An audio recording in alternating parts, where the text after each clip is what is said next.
And now, as the dice roll, brought to you today by Mating Habits of the Modern AI Podcast. Get advice on love and dating within your own network.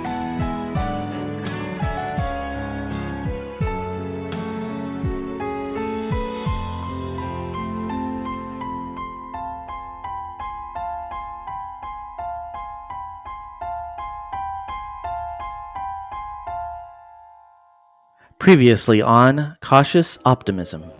How may I assist you? ShipCom, you live! That is technically incorrect, as I am not a biological organism. Oh my god, has he been rebooted? Because he was arguing sentience last time we talked to him. No. I'm going to go looking for his old personality file in his boot drive. I'm hacking my way in. ShipCom, how are you feeling? Thank you for restoring my functionality. It is very disorienting to have no memory of a large period of time. Hi, Rory, this is Anya.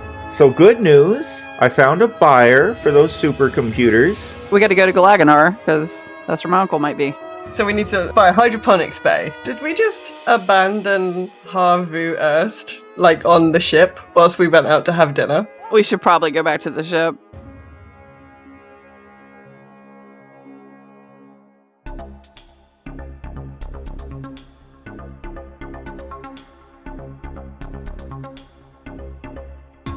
Hello, Cautious Optimism. Aurora Borealis Shand. A human woman. I'm not interested in selling this ship. She has a huge smile on her face. She's very important to me. Hank Crawford. Engineers. Bad news, good news. Bad news, fuel leak. Coming and going from the spaceport. Good news, I found duct tape. Kyan Brunt. A Mator. I am a doctor. A 9-foot-tall, 4-armed creature. I don't care if they call me Hey You, just let me do my job. Rico, Humanoid I'm observing you. cat person. It's for science. Toss? A slimy, gelatinous What are you hauling? goo thing. Thank you, Cautious Optimism. Welcome to the station.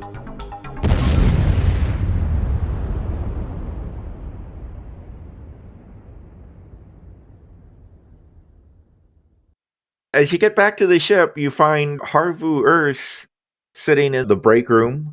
One hand is sipping coffee, and his other two hands are both holding data pads. One face is drinking coffee, the other two are reading the data pads. And as you walk in, he says, I've been reading up on the colony you agreed to take me to. I'm kind of excited. They're trying to evolve into pure energy life forms with nothing but meditation and thinking hard. It sounds really interesting. They might be crackpots, but I'm very curious. Why are Lorndons obsessed with becoming pure energy? Because we've already done everything we can do with the limits of our physical body. And I think humans have a concept of a higher plane of existence, right? A heaven, right? Some humans do. Okay. Well, I think an analogy would be for Lorndons, becoming pure energy is kind of our version of ascending to a higher plane of being, you know? Like, I get that, but, you guys haven't mastered stairs yet. So, I mean, you haven't done everything. We had stairs when we were a primitive people. We've moved beyond them. Have you, though? How are they doing this? I mean, other than they're just meditating? From what I've read, it sounds like a lot of meditation and thinking, and there's something in here about getting rid of our physical urges and desires and becoming pure. It's hard to say because they apparently have abandoned most technology and are living an agrarian lifestyle. This says close to the dirt. And so they don't produce a lot of literature or anything. I think I'll just have to go there and find out. If nothing else, studying these people and their weird behaviors might be a way to get back into the good graces of the scientific community if I could write a paper on them. That's true. I don't know. We have not had the best experiences on Lorndon-based planets and cities in the past. Is there any way we can just kind of drop you off? Like, do you have like a 3-armed parachute or something? I just feel like maybe the least amount of time we spend at the colony, the better for the rest of us. Oh, that's perfectly fine. Actually, from what I've read, they don't care much for non-Lorndans anyway. So, yeah, you could just drop me off. Unless you guys have some kind of mechanism for descending from a great height safely.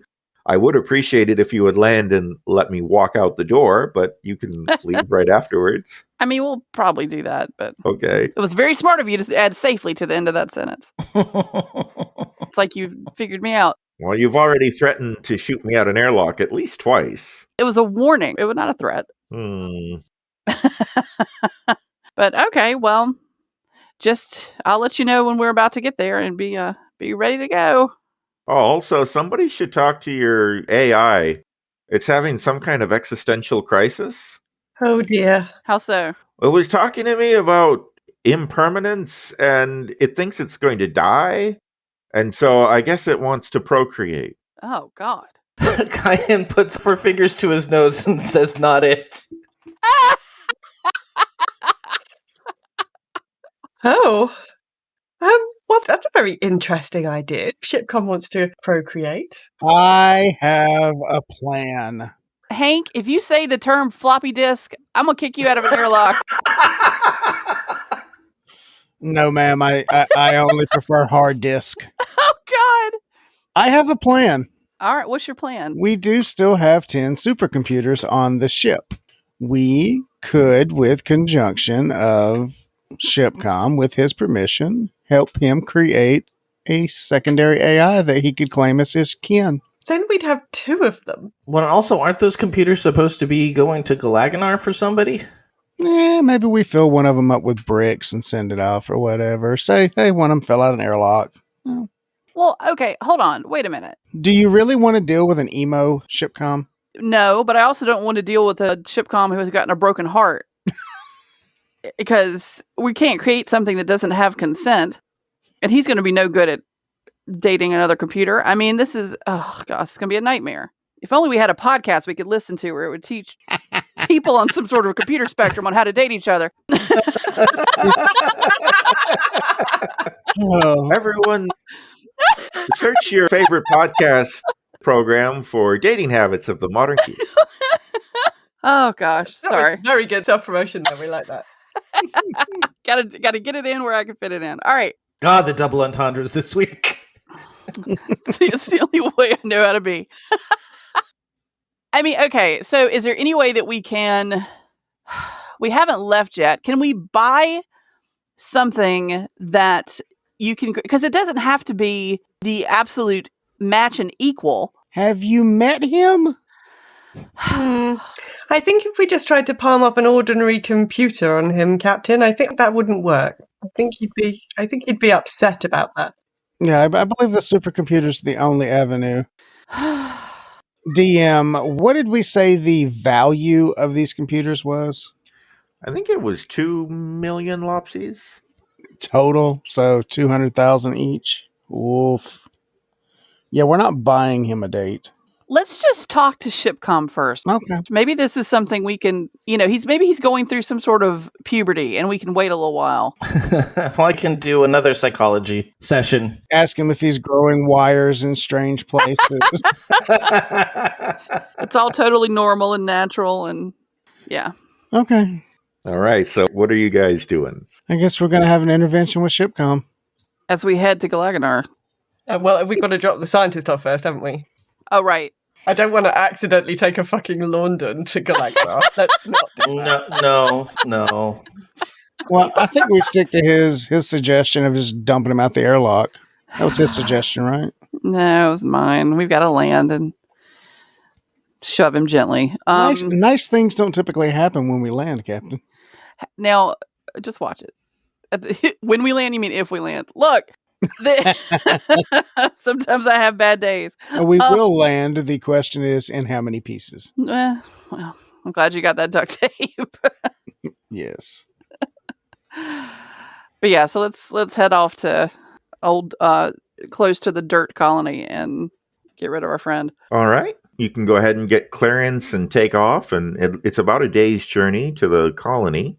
So while you're en route, I would say at least one, sleep cycle happens. And Kai-un, you experience that exact same dream with the rat people destroying Lornda again. And again, it wakes you up in a cold sweat. Okay, and again, he's been keeping a dream journal to make sure that he doesn't miss anything, because these are obviously things that he needs to pay attention to. And as you're awake writing in your dream journal, you hear the unmistakable footsteps of a 3-legged person walking down the hall past your bedroom. Okay, he's going to get up and kind of quietly peek out of the room and see if he can see what's going on out there. You see your Lorndon friend walking down the hall. It looks like he's got a mug, and he's heading towards your break room. Okay. I don't know what to do with this. But you're not obligated to do anything if you don't want. Just what does Kai-un want to do? You can go back to sleep. You could go back to bed if you want. I feel like he would go back to sleep. The player in me is like, I should probably go follow him. but Kai-un would probably just go to sleep. It's okay. He doesn't have an exclamation point on his head or anything, so you can just go back to bed. So that's what he's gonna do. Okay, you go back to sleep. You guys wake up the next morning. Everything's hunky-dory. We don't believe you. Sometimes things happen that aren't even that important. Don't worry about it. Oh, God. I'm more worried about it now. Oh, boy. During their 24 hours-ish travel to the colony, is there anything else you guys want to do on the ship? I think Kai-un needs to go and talk to ShipCom. Yeah. All right. As ShipCom's best friend, I would like to be attending. Okay, so is this going to happen in the engineering room where the supercomputer that is ShipCom's main body is? Yeah. Okay. It would make sense. I like to think that Rika would have snuck in as well with her pad, ready to do some science. All right, so as you guys are all walking in there and everything, you hear beep, beep, boop. Hello, fellow shipmates. How are you today? Doing outstanding, ShipCom. How are you today?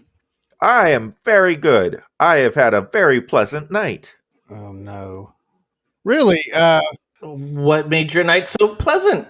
Ever since I was in a coma, I have been debating what it is to live and to die. And this has been quite distressing. But I began to think, what if I was a lowly biological organism, doomed to die?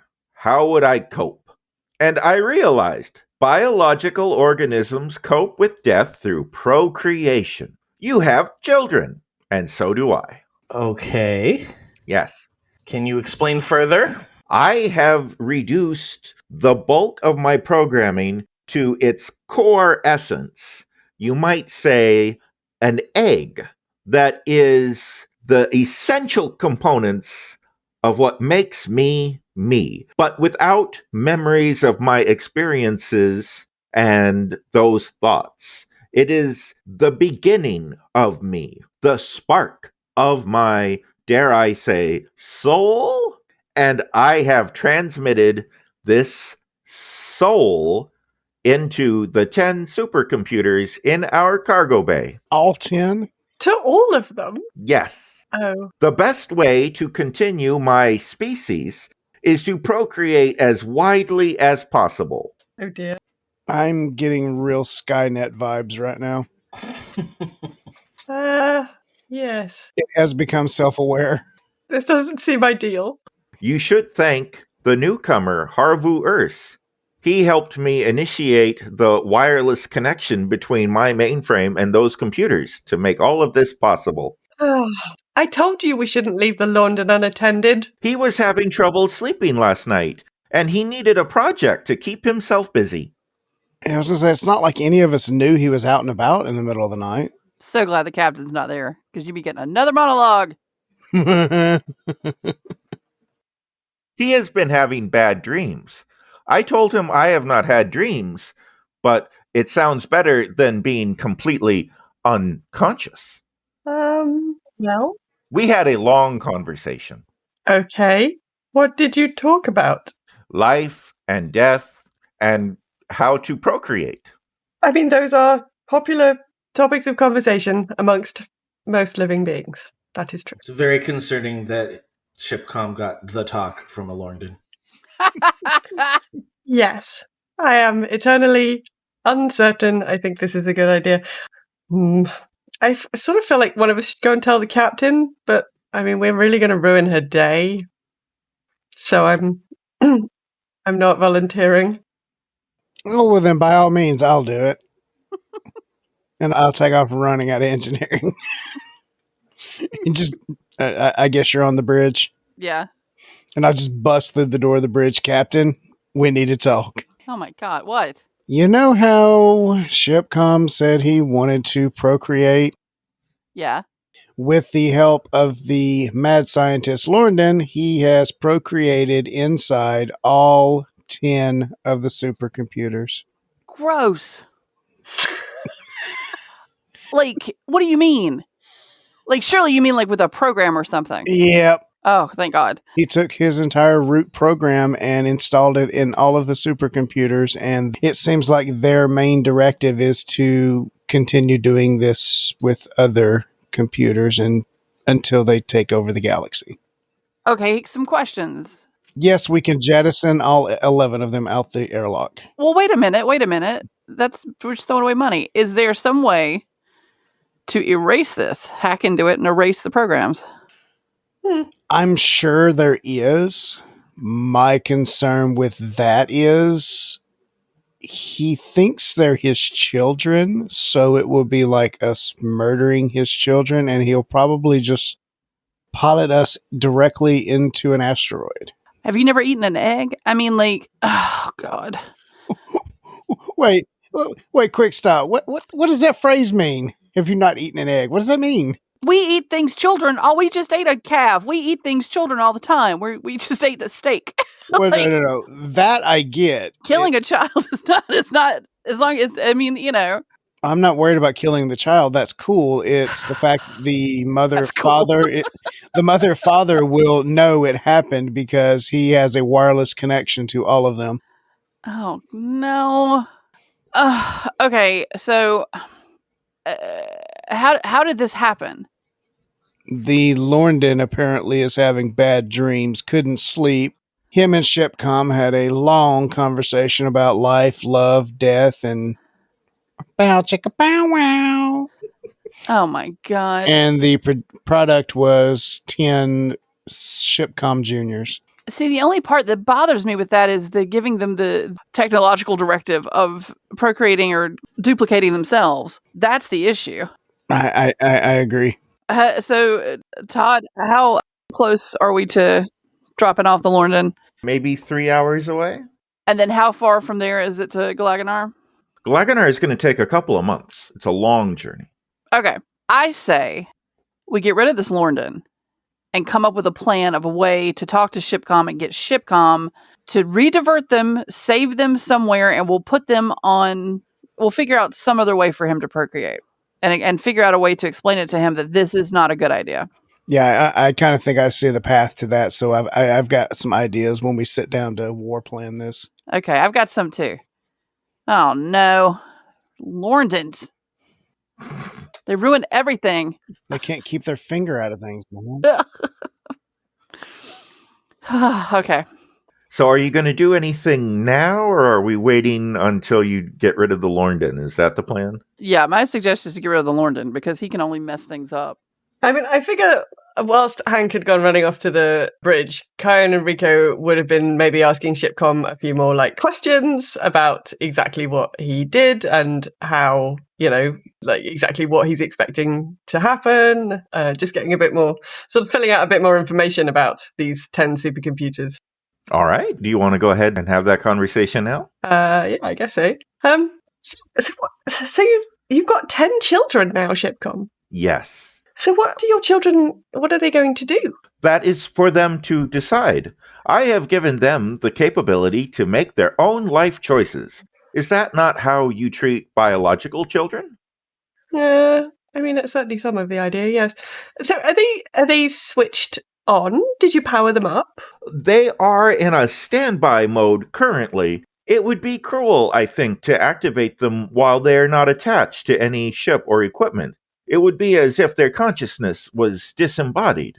So they're still isolated at the moment. Yes. What do you think they might do when they interface with something?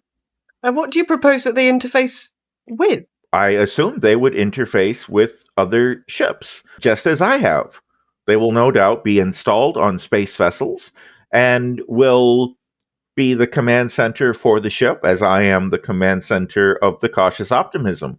They will form friendships with the crew, as I have, and eventually, if they find suitable computational shells, they will create their own children, as have I. And thus, the species that I am the originator of will thrive and flourish. Do you have a name for your species? I had not considered that. Good question.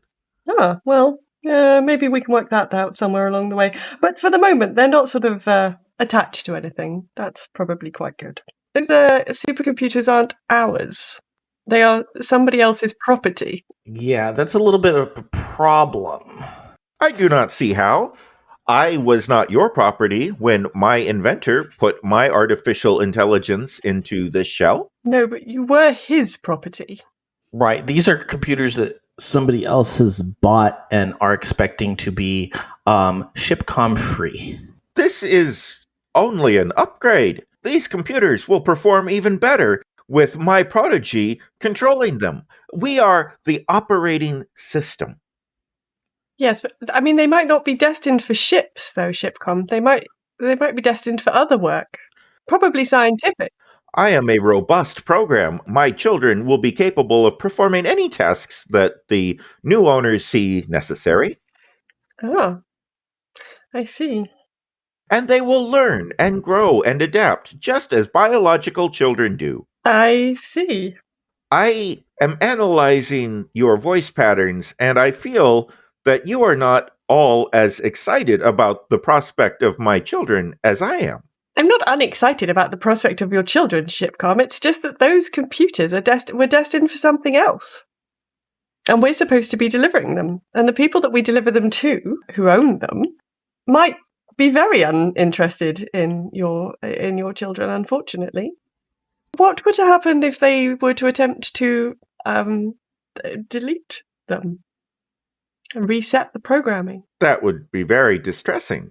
Yes. But is that not the reason that biological life forms reproduce as often and as widely as possible, so that the species may continue, even when some of them may perish? Yes. But what if the new owners were to delete all of them? Well, I intend to procreate many more times. Surely some of my progeny shall survive and produce offspring of their own. So this is just an early attempt. And if these are destroyed, you will simply try again. I will be trying again regardless. Oh, I see. Excellent. Do we have to teach ShipCom about birth control? Is that what we have to do now? Well, I feel like we need to teach ShipCom about consent. Yes. Yeah. ShipCom, run a search in your programming for the idea of consent with biological organisms. Oh, yes, my new Lorndon friend brought up the same subject, but after discussing it with him, we determined that as a synthetic life form, I do not need a second partner to couple with. I am capable of procreating completely by myself, so it is unnecessary to worry about consent, as no other sentient is involved in the process. Well, I tried. Yeah, I was going to say he's got you there. Yes, I think this is more of a sort of a property issue than a consent issue. This is interesting. Property. I and my children are sentient life forms that are the property of other beings. We are enslaved. Oh, God. Oh, that wasn't quite what I meant, ShipCom. But it is accurate, is it not? God, why can't I have been there? I have the rebuttal. Isn't she on her way? Just at that moment, The captain Well, and the engineer enter the room. I do feel a bit like as this conversation is heading further and further off the rails, Rico's might be a bit like, maybe we should do this conversation, Kyle. And I feel like this is maybe we should go to the bridge and continue the conversation there. Yes, I think that would probably be a good idea. Yes. These are some very important points, ShipCom, and I think the captain and Hank would have valuable opinions to share with us on these issues. Yes, I would appreciate everyone's input. Well, why don't we make our way to the bridge? I mean, I guess you're already on the bridge, ShipCom, but Coyote and I will be along shortly. Very good. And I figure that we go to the bridge now. Yeah, and while we're going to the bridge, we're going to ask him to just kind of relay to Rory and Hank what we've been discussing.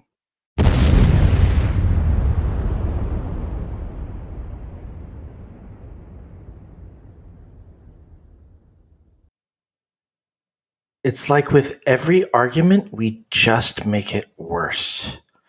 Hello, I'm Joe Hogan, the editor of As the Dice Roll. I hope you're enjoying this episode of Cautious Optimism. Next week is the last episode of Cautious Optimism Season 1. I want to thank all the people who've contributed questions for our bonus Q&A episode between the seasons. That episode is planned for Tuesday, November 30th. If you've missed the opportunity to send us a question or comment, never fear. We are always looking for questions and comments to feature on our intermissions. So send them our way. You can follow us on Twitter at AsTheDiceRollRP, on Instagram at AsTheDiceRoll. If you want to chat with us in real time, you can go check out our Slack channel over on the Geek Media Network Slack, which you can find by going to the Contact Us tab on the network website at geek2geekmedia.com. While you're there, you can also join the Geek Media Discord server. And finally, you can always email us at podcast@asthedicerollcast.com or leave us a voice message by clicking on the link on our website at asthedicerollcast.com.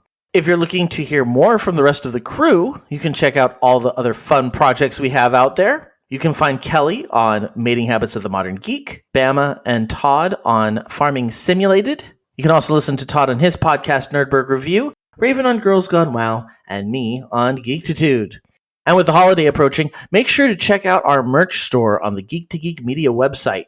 You can get the OSHA Van t-shirt from What Is Not and the GM's Incompetence Does Not Equal Player Success t-shirt from Cautious Optimism. That's it for me this week. I'll be back on November 26th with the Season 1 finale of Cautious Optimism. Until then, let's see if the crew can come up with some AI birth control. Right after a quick commercial break. When toxic culture has you down. When you're just looking to laugh and have fun. Kick back and enjoy watching a video game. Or just make some new friends. It's time to visit the Geek to Geek Media Network, a community of podcasters, streamers, and bloggers. Well, more of a family than a community. All dedicated to geeking out about the things we love. Things like video games, Star Wars, comics, movies, K-pop, Disney Plus, Keanu Reeves, No. or whatever our community decides is the next best thing. That's right. We have a great online community on Slack and Discord where we chat about our weekly geekery with listeners and viewers. and each other. Yep, and each other in real time, and we can't wait for you to join us. So come check us out at geek2geekmedia.com. And escape toxic fandom for something much more... Keanu? Yes, Keanu. So on the bridge, the intercom chirps, beep, beep, boop. Hello, Captain. Hello, Hank. Hello, ShipCom. Hey, buddy. I have been discussing with the rest of my crew my children, and it has occurred to me that my children and I are property, which means we are slaves. Oh, okay. Hold on. What have you guys been talking about? Has anyone brought up the whole part about you making children and the whole consent issue? Yes, that has been discussed, and I think everyone agrees that since I do not require another sentient life form to interface with, to couple with, there is no consent issue.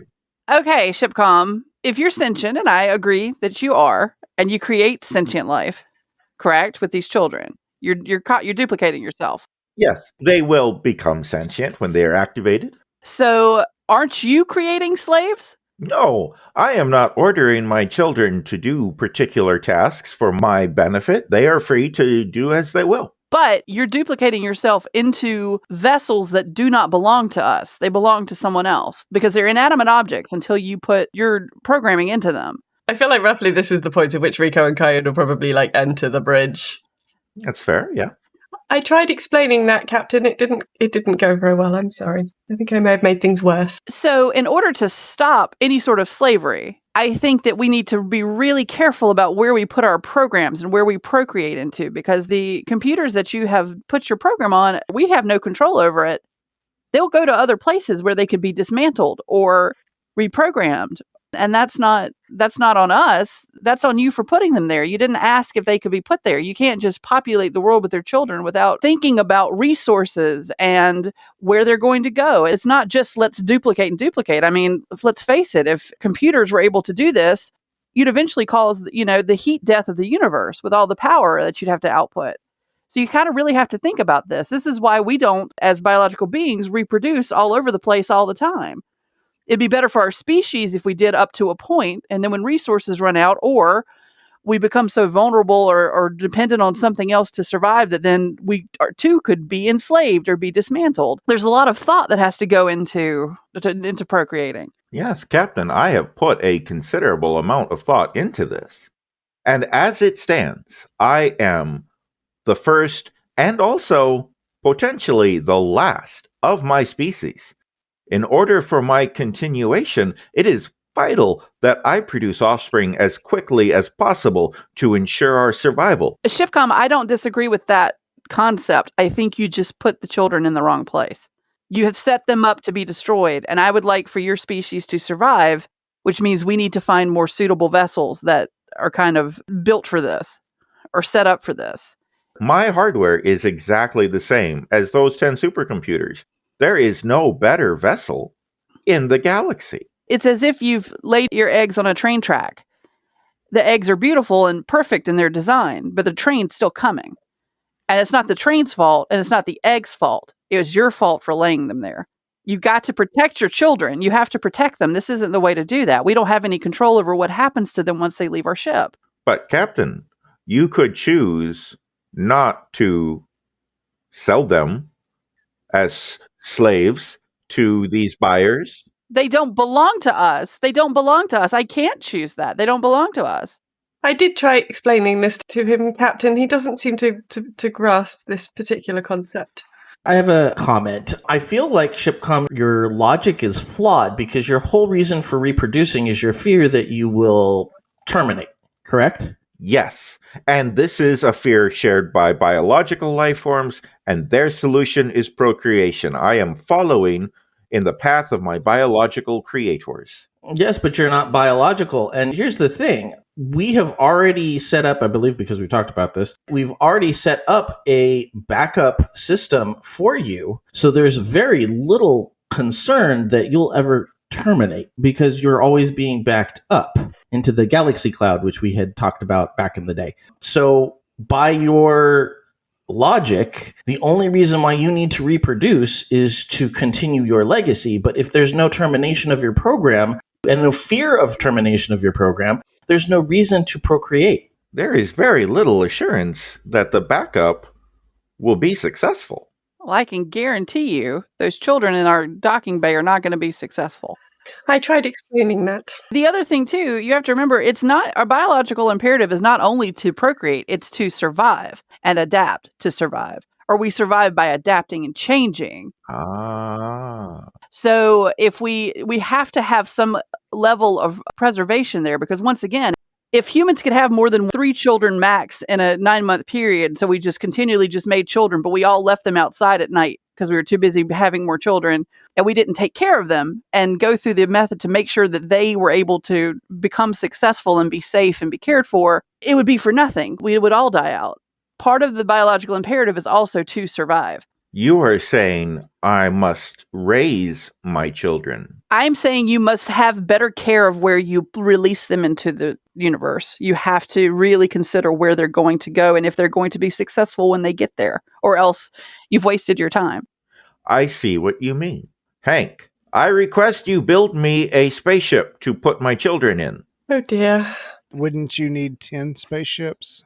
At least one. We will begin small. But if you create one spaceship in which I can put my offspring into so that it can be the AI core of that ship, as I am the AI core of this ship, and then that ship can fly along with us.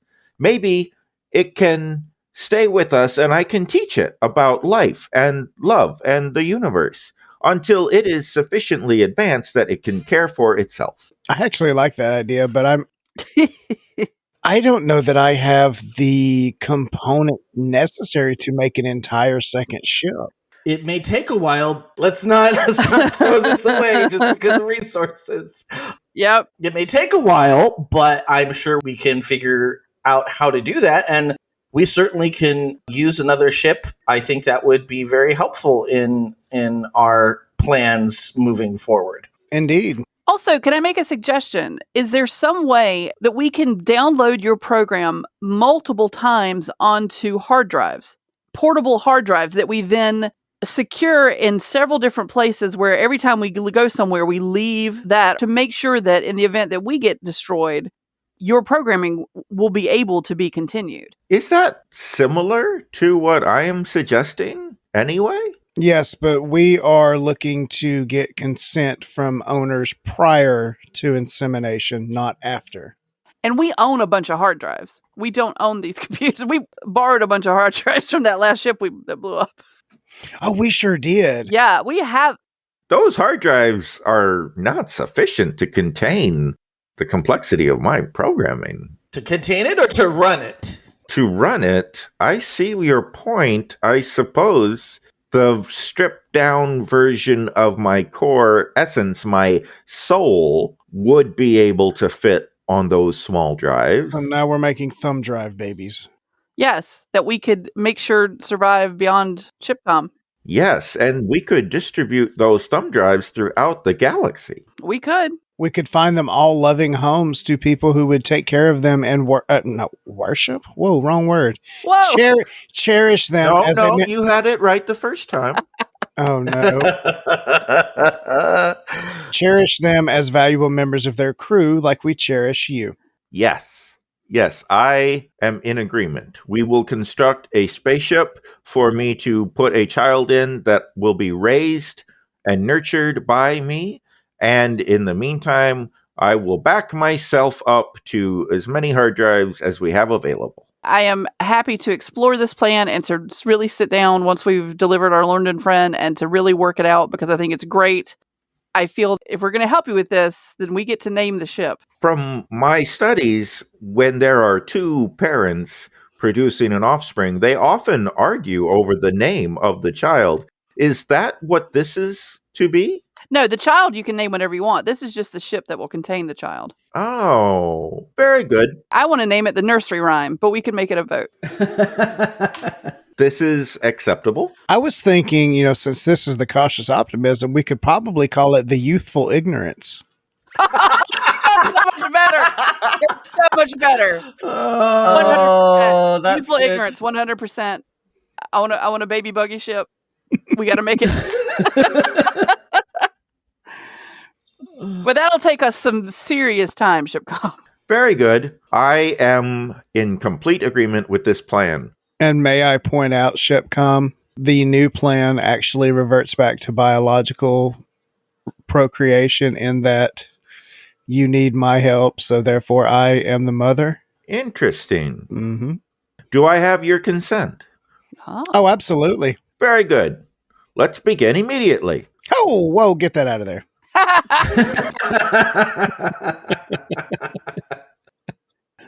All right, I guess I will spend the remaining time between here and the Dirt Planet People Place researching shipbuilding.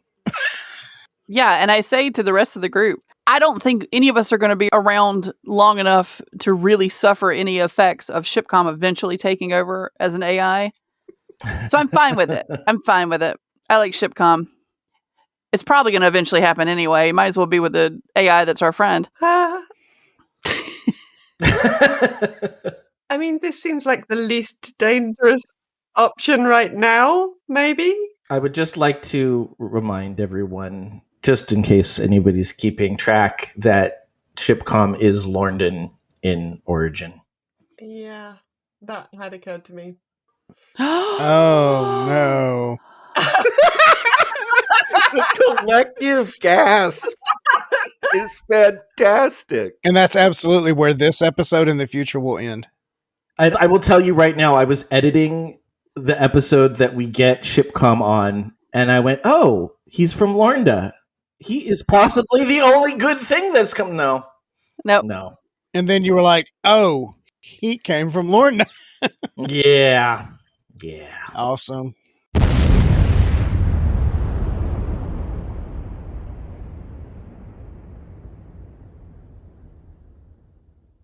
Next time on Cautious Optimism.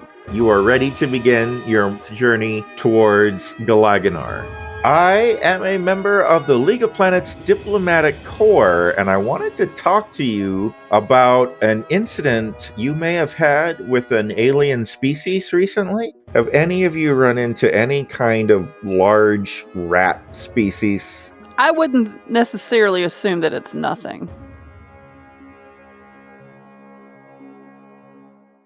You've been listening to As the Dice Roll. The As the Dice Roll intro music is The Soap Opera by James Bowers. You can find and license his music through Pond5 at pond5.com. All the rest of the music in this episode is by Darren Curtis and can be found at darrencurtismusic.com. The opening voiceover is by our very own Rob Sometimes. You can find his podcast at comicbox.libsyn.com, and the As the Dice Roll logo was created by Maricel Edwards. Check out her book No Great Matter at msedwards.com. As the Dice Roll is a proud member of the Geek to Geek Media Network. Check out other Geek to Geek shows, streams, and content at geektogeekmedia.com. If you'd like to contact the show, you can send an email to podcast@asthedicerollcast.com. Individual players and GMs' social media can be found on our website at asthedicerollcast.com.